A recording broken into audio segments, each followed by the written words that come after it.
Hello and welcome to the channel. My name is Ian. This channel is all about music and art, and at this time of year, this is July 2024, I am in the throes of planning my trip to Edinburgh Festival Fringe. Now if you've seen the channel before, you'll know that my wife and I, Jane, we go to Edinburgh Fringe every year and we go as reviewers, and I'm right in the middle of planning our the shows that we're going to see.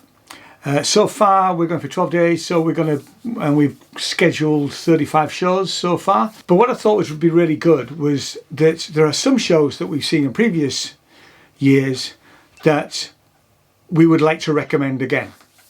So what I'm going to do is I'm going to put our reviews, I'm going to update them, put the new details on so that you can have a look at them.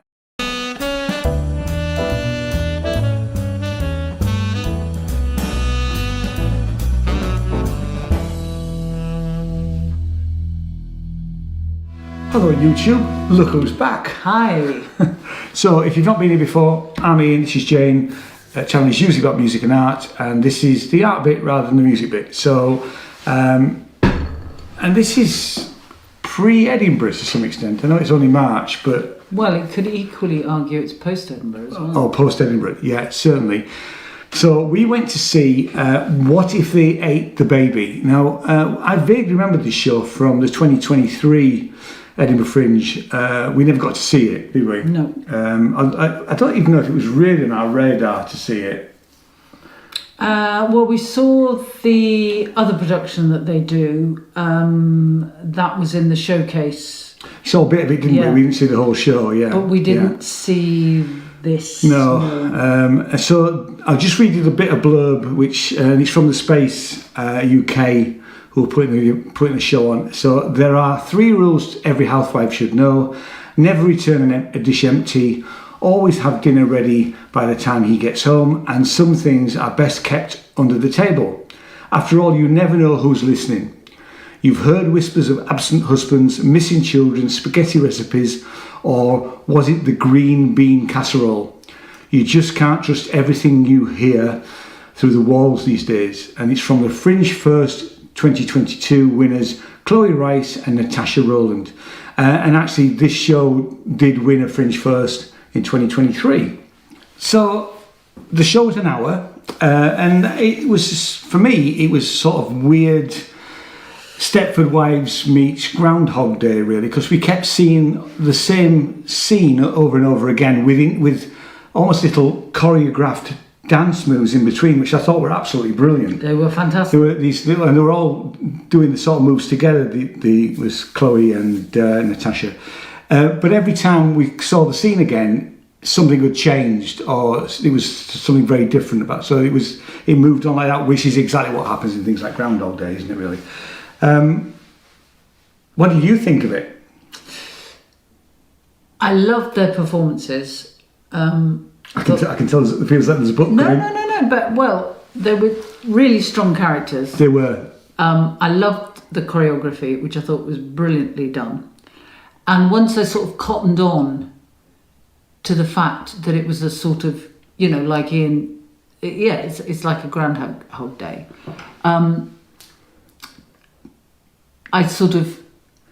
I got it a bit more, but I have to say that, people were laughing at things that I missed.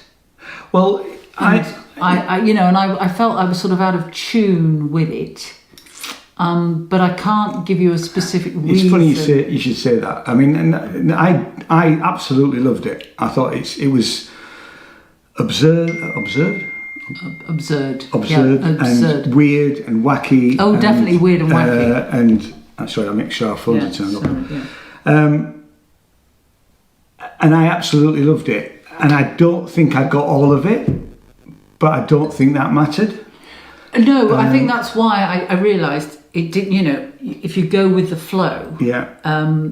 Certainly, I stopped probably about halfway through. I stopped trying to get every little element of it. Yeah. And interestingly, when I went to the loo afterwards, which was unisex loos, and as I came out to wash my hands, there was some girls in there, and I had one of them say that she'd enjoyed it but didn't really quite get it.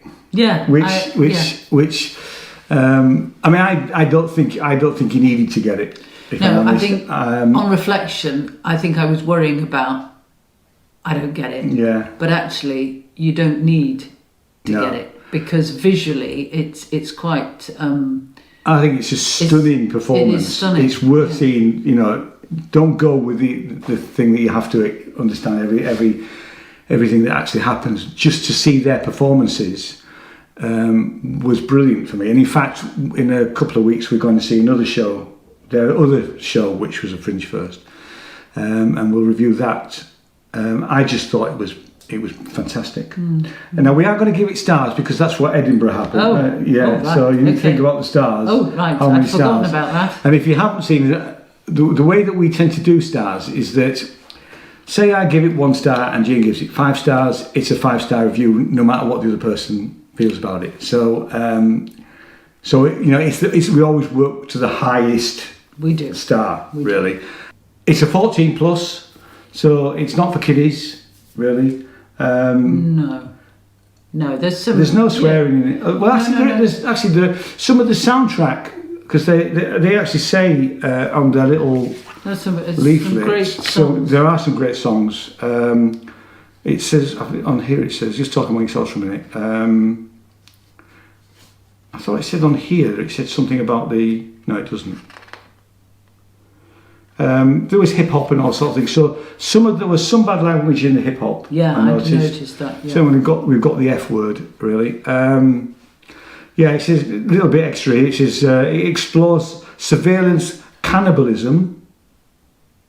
Well, there's the hint at the end. Okay. And queerness, it says, during an idealised period in American history. We're talking about the 1950s, really. Yeah.